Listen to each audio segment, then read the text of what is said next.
Forest Fire.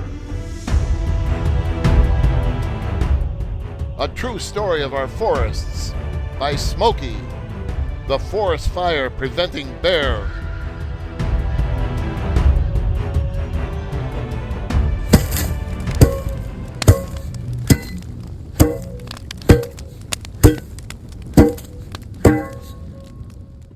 Whew!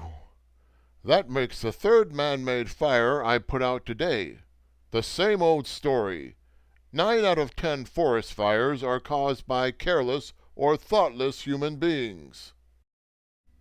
I wish people could see some of the forest fires I've seen.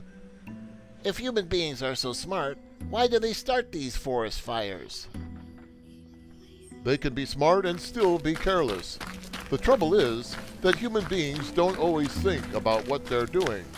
When they use fire, they've got to think. Tell us the story of forest fires, Smokey. Didn't the Indians start fires? And what about lightning? Yes, in the early days, some fires were caused by lightning, and a few by Indians. The Indians I knew were very wise about fire. They believed that fire was made to heat their food and warm their bodies.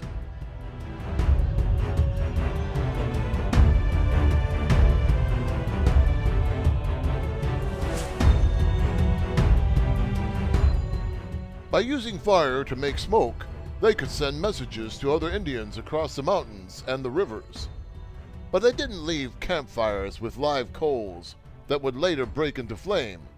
No, sir. They knew that many trees die when the forest burns.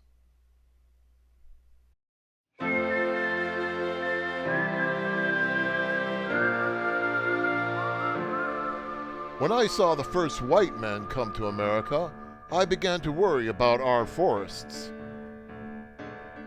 The forests that our pioneers saw seemed so big and endless that they became more and more careless. Looks like wood enough for 1,000 years, no matter how we use it. True. It's like the air. There'll always be enough for all. I remember one of these early settlers, a fellow named Will Bradley, who built a cabin in a beautiful little valley and lived there with his family. One day, he burned some brush for a larger clearing. That's a strong wind. Look, the fire is getting away from us. The wind whipped the flames across the dry brush, up the hill and into the woods. It raced from one tree top to another and became a wildfire. The Bradleys were helpless and dumb with fear. For days the fire raged. Finally, it had killed all the trees and grass on the hills around. That was awful. He certainly learned a lesson that day. No, it was several years before he learned the real lesson. You see, his fire ruined a watershed. Watershed? What's that? A watershed is land from which a stream gets its water. It may be as small as a farm, or as big as several states.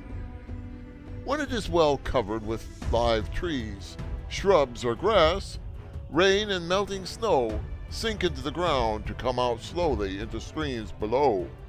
If burned, it may be damaged for several years. Heavy fall rains were followed by a hard winter. Snow piled deep on the burned stumps and trees. Then came spring floods, and Will Bradley's farmland was covered with sand and gravel from the hills above. You mean that forest fires help cause floods? Exactly. Just think of the forest as a giant blotter or sponge. When the trees and plants are destroyed, there is nothing on the soil to help prevent a flood. Each year, the floods were worse. At last, Will Bradley's farm was no longer any good, and he had to move away. He was a sad example of a good man who was careless and thoughtless with fire. As America grew and railroads brought people to the West, forest fires became even worse. Hundreds of lives were lost and damage reached into the millions of dollars every year.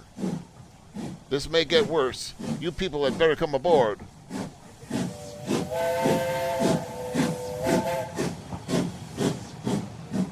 I've seen forest fires burn entire towns, spreading terror, killing and destroying everything in their paths. A fire like that occurred in 1871 at Peshtigo, Wisconsin. A railroad gang caused the blaze. Although no rain had fallen for 3 months, they began to burn old trees they had cut down along the track.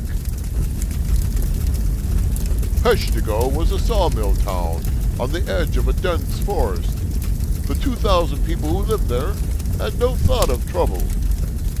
Neither did the railroad men until their little fires got out of control. I don't think any man had ever before seen a forest fire as bad as this. I've seen them all in this country, and this was the worst. The entire forest seemed to explode into flame. A strong wind came up, and Peshtigo was a town in the path of a roaring furnace. Then fire struck the town. A second great burst of flame, and Peshtigo itself was on fire. When the horror ended, nearly 1,500 human lives had been lost, more than 5 times the number that died in the Great Chicago Fire, which occurred in the same year, on the same day, at the same hour. At Peshtigo, over 1,280,000 acres of pine were burned out. When forests burn, everybody must pay. Some are killed or lose their homes, and others lose their jobs. All the rest, wherever they live, must pay more for the lumber and paper products they buy. But I remember other fires. In 1918, a forest fire destroyed Cloquet, Minnesota. 400 were killed. Timber and property damage came to $30 million.